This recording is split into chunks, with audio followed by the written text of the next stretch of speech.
Un ami félin naît d'un survivant d'une attaque de requin à guérir. Paige Winter n'avait que 17 ans lorsqu'elle a perdu une jambe et une partie d'une main à cause d'un requin.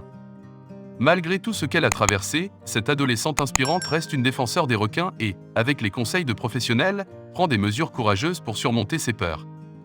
Elle a récemment figuré dans une émission spéciale du 9e Sharkfest annuel de National Geographic. Paige est aussi une grande amoureuse des chats. Elle a récemment adopté un chaton nommé Sushi et ils sont inséparables. Elle remercie Sushi de l'avoir aidé tout au long du processus de guérison. J'ai eu l'occasion de discuter avec Paige de son expérience et de sa relation avec Sushi. Catster, comment l'attaque de requin s'est-elle produite? Paige, j'étais au mauvais endroit au mauvais moment le 2 juin 2019. Ma famille et moi sommes allés nager avec ma famille et j'ai été mordu à la jambe gauche par un requin, que j'ai fini par perdre plus tard, mais ça ne me manque pas vraiment beaucoup. Comment avez-vous ajusté?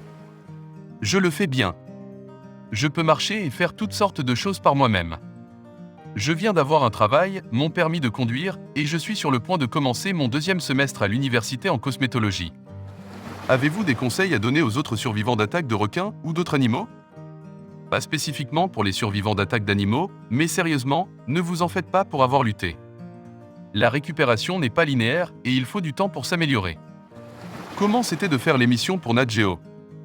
C'était tellement amusant. Et, après la production, l'équipe m'a même emmené manger des sushis, qui est aussi le nom de mon chat. Mais dans l'ensemble, j'ai pensé qu'il était vraiment important de faire connaître mon histoire et de montrer aux gens que même si j'ai vécu une mauvaise expérience, nous n'avons pas besoin d'avoir peur des requins. Chaque fois que nous entrons dans l'océan, nous entrons dans les maisons des requins, nous avons donc juste besoin d'apprendre à mieux coexister. Comment et pourquoi avez-vous acheté des sushis? Je conduisais avec mon petit ami et ma mère m'a envoyé une photo d'un petit chaton noir que son ami a trouvé et je l'ai supplié de me laisser aller le chercher puisque j'étais déjà sorti. Meilleur jour de ma vie. Considérez-vous Sushi comme un chat thérapeutique? C'est définitivement mon petit chat de soutien émotionnel. Chaque fois qu'il m'entend pleurer ou s'il sent que mon ambiance est éteinte, il vient se blottir contre moi. Il est clair pour tous ceux qui nous voient que nous sommes les uns des autres. Comment te réconforte-t-elle? Il est tellement mignon.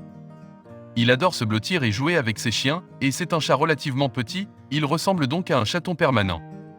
Le simple fait de parler de lui me réconforte. Je l'aime beaucoup. Quelque chose que vous aimeriez partager sur les chats en général et pourquoi ils sont une partie si importante de nos vies? J'aimerais dire aux gens qui disent qu'ils aiment mieux les chiens parce que les chats sont méchants que les chats ont des limites différentes de celles des chiens, et il est important de respecter ces limites. Écoutez leur langage corporel et vous serez les meilleurs amis pour toujours, tout comme moi et mon fils, le Snitten. Avant de commencer à regarder la vidéo, n'oubliez pas de vous abonner à notre chaîne. Vous pouvez nous soutenir en vous abonnant à notre chaîne et en aimant notre vidéo, et être informé de nos nouvelles vidéos.